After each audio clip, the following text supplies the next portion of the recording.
Thank you, Dr. Shatte, for giving us a few minutes. We can't wait to host you in our community and to learn and gain from you on the topic of resilience, something always, but particularly right now, we could all benefit and gain from.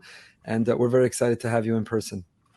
Thank you, Rabbi Goldberg and Rabbi Moskovitz. I'm very much looking forward to the event. I can't wait to get out there to Florida and meet your people and talk a little bit about the concept of resilience.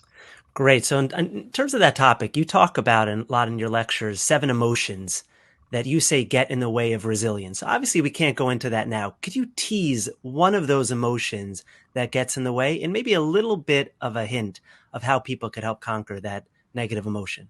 Absolutely. The 7 big ones are anger, anxiety, frustration, sadness, guilt, shame, and embarrassment. But let's just take anxiety as an example because across the 3+ years of the pandemic, 52% of us spiked on anxiety. So that's the big one. And what we do know is that anxiety is an emotion that pops when we have thoughts about future threat. And there's a lot around for us to be worried about into the future. The problem is we also develop these thinking styles that lead us to scan for future threat. And once we're doing that, our radars, so to speak, are going to ping on imaginary future threats. And we're going to get anxious for no reason. We're going to take a real threat and exaggerate it. So one of the things I would love to do when I'm out there in January is talk a little bit about these 7, the emotion radar thinking styles that we develop from childhood that can lead us to pop into these 7 unnecessarily.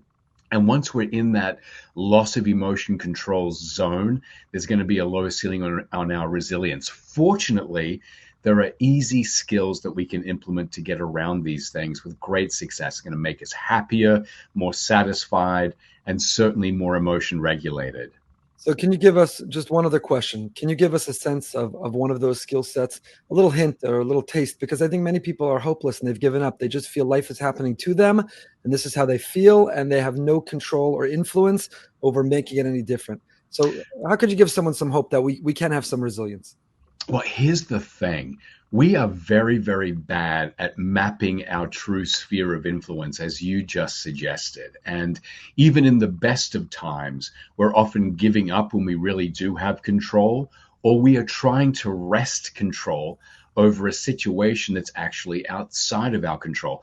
Now, when you go through the trauma, and it was traumatic of the last 3+ years, our concept of sphere of influence becomes incredibly discombobulated. We have been through events that are largely outside of our control.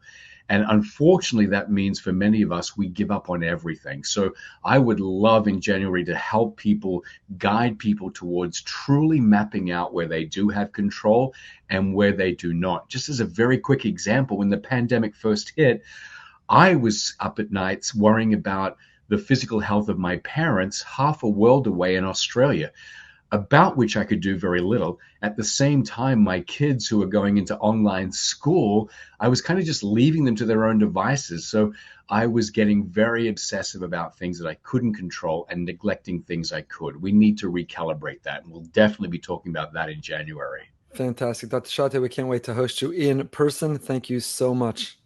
You're very welcome. Looking forward to it.